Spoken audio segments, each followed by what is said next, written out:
Assalamualaikum warahmatullahi wabarakatuh. Ahlan wa sahlan wa marhaban bikum ayuhat talamid al-ahibba fi madat al-lughah al-arabiyah.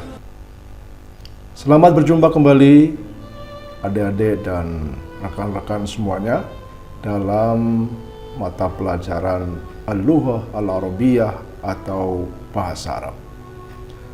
Pada kesempatan kali ini kita akan melanjutkan masih dengan tema penggabungan beberapa isim atau takwin al-jumal al-ismiyah. Pada kesempatan ini kita akan membahas tentang penggabungan isim isyarah. Tentu adik-adik dan rekan-rekan semuanya masih mengingat apa yang pernah kita bahas di sesi-sesi sebelumnya, bahwa isim makrifat ada beberapa macamnya. Di antaranya salah satu tandanya adalah diawali dengan al, kemudian isim dhamir, dan yang hari ini akan kita bahas adalah isim isyarah. Baik, langsung aja kita ke materinya. Isim isyarah adalah isim yang digunakan untuk menunjuk. Dalam bahasa kita disebut kata penunjuk. Dalam bahasa Arab sama dengan dalam bahasa kita ada dua macam. Ada al-isyarah al-qaribah, kata penunjuk dekat ini.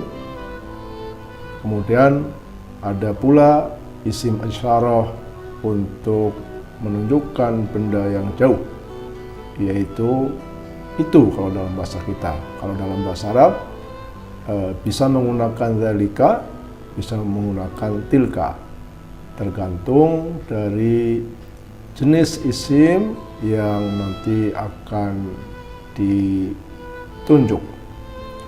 Nah, kalau untuk isyarah qaribah, isyarah yang dekat, penunjuk kata yang dekat, adalah menggunakan hadza dan hadhihi. Hadza untuk muzakkar, hadhihi untuk muannas. Sementara untuk yang isyarah ba'idah menggunakan dzalika dan tilka.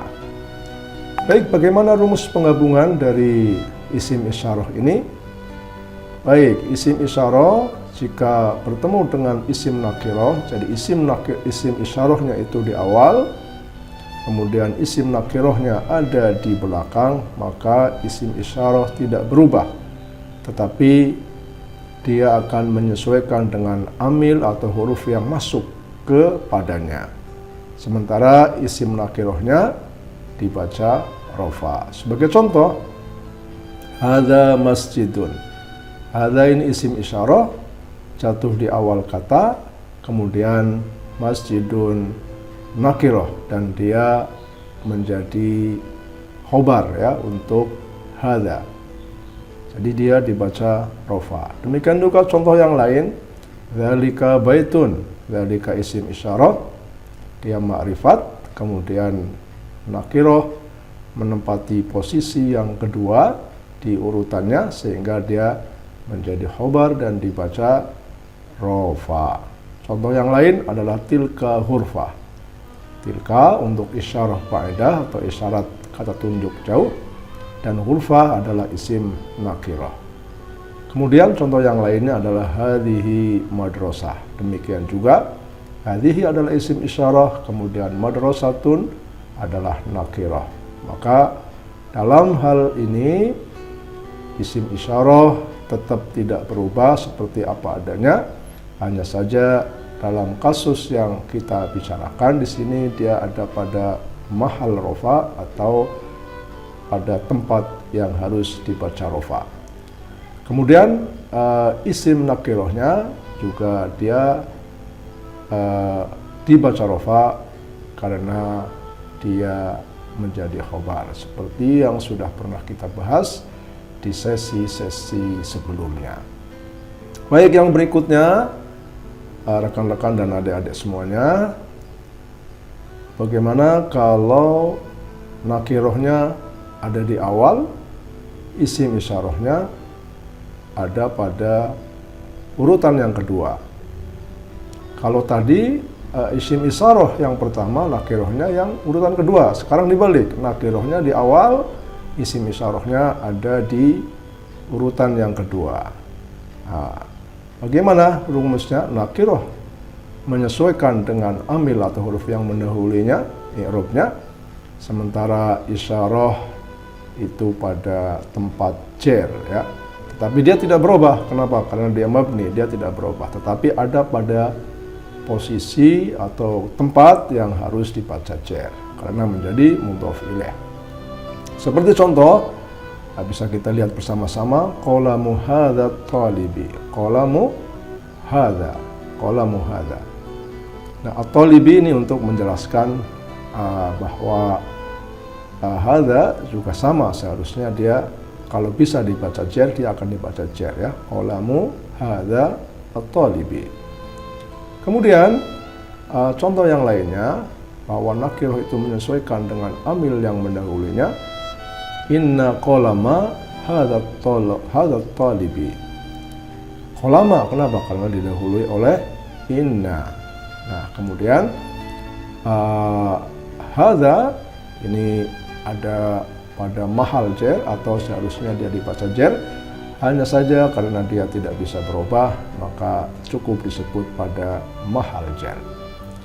Kemudian contoh yang lainnya adalah min qalami tilka talibati. Min qalami. Sementara isim isyarahnya tetap tidak berubah. Kemudian yang terakhir, adik-adik semuanya, mari kita perhatikan bersama. Kalau isim isyarah di bagian awal, kemudian di urutan yang kedua bukan nakirah, tetapi ma'rifat. Nah, bagaimana rumusnya? Kalau kasusnya seperti ini, isim isyarah yang di depan menyesuaikan amil yang di depannya. Kemudian untuk ma'rifatnya sama dengan i'rab isim isyarah tersebut. Sebagai contoh, hadzal ma'hadu. Hadza isim isyarah, dia ada di awal. Dan kita lihat tidak ada amil atau huruf lain yang mendahuluinya. Maka dia pada posisi atau mahal, tempat yang seharusnya dia dibaca rofa. Maka disebut mahal rofa. Al-ma'hadu itu mengikuti i'rab atau harokat yang seharusnya ada pada isim isyarah karena dia di awal. Maka hadzal ma'hadu. Nah, kalau di depan hadza ada inna, maka inna hadzal ma'hada. Al-ma'hada mengikuti i'rabnya hadza. Kemudian min hadzal ma'hadi, karena ada min. Nah, dengan demikian sudah jelas sekali adik-adik semuanya, isim isyarah ketika digabung dengan isim-isim yang lain, kita perlu bedakan, ya. Ada 3 kondisi atau 3 rumus. Kalau isim isyarahnya di depan, kemudian di belakangnya ada nakiroh dibaca rofa. Kemudian kalau nakiroh di awal, isim isyarahnya di urutan yang kedua, nakiroh mengikuti amil yang masuk atau huruf yang mendahulunya, sementara isim isyarahnya ada pada mahal jar atau tempat isim yang dibaca jar. Kemudian kalau ada isim isyarah di urutan yang pertama menjadi mubtada, kemudian di belakangnya ada isim ma'rifat, maka isim ma'rifat itu i'rabnya mengikuti i'rab dari isim isyarah tersebut. Nah, itulah kesimpulan dari pembahasan kita hari ini. Selanjutnya kita akan melihat beberapa contoh supaya kita lebih mudah memahaminya. Baik, ini ada beberapa contoh. Hadzal waladu wa hadhil bintu wa dzalika rajulu wa tilkal mar'atu haula kurama. Nah, ini hadzal waladu wa hadhil bintu ma'rifat didahului atau isim isyarah, kemudian di belakangnya ada ma'rifat. Demikian juga hingga watil kalmar'ah haula kuroma. Ini isyarah di bagian pertama, kemudian kuroma di bagian kedua. Kuroma ini nakirah, tetapi dia tetap dibaca rofa. Kemudian contoh yang lain, inna hadzal ma'hada wa inna hadhil madrasata fihima tullabun wa fihima asatidatun. Nah, di sini hadzal ma'hada, al-mahada mengikuti i'rabnya hadza. Hadhil wa inna hadhil madrasata juga demikian, karena seharusnya kalau hadhihi itu bisa berubah, dia akan di fathah, tapi karena dia mabni tidak bisa dirubah, maka diperkirakan saja ya dia seharusnya berfathah. Maka al madrasata mengikuti i'rabnya hadhihi. Fihima tullab, fihima. Ya, kemudian wa fihima asatidah. Kemudian contoh yang berikutnya, min hadhil fikrati wa min hadzal yaqini minhuma taqaddumun wa minhuma najahun. Ini contoh-contoh dari penggabungan isim isyarah dengan isim-isim yang lainnya.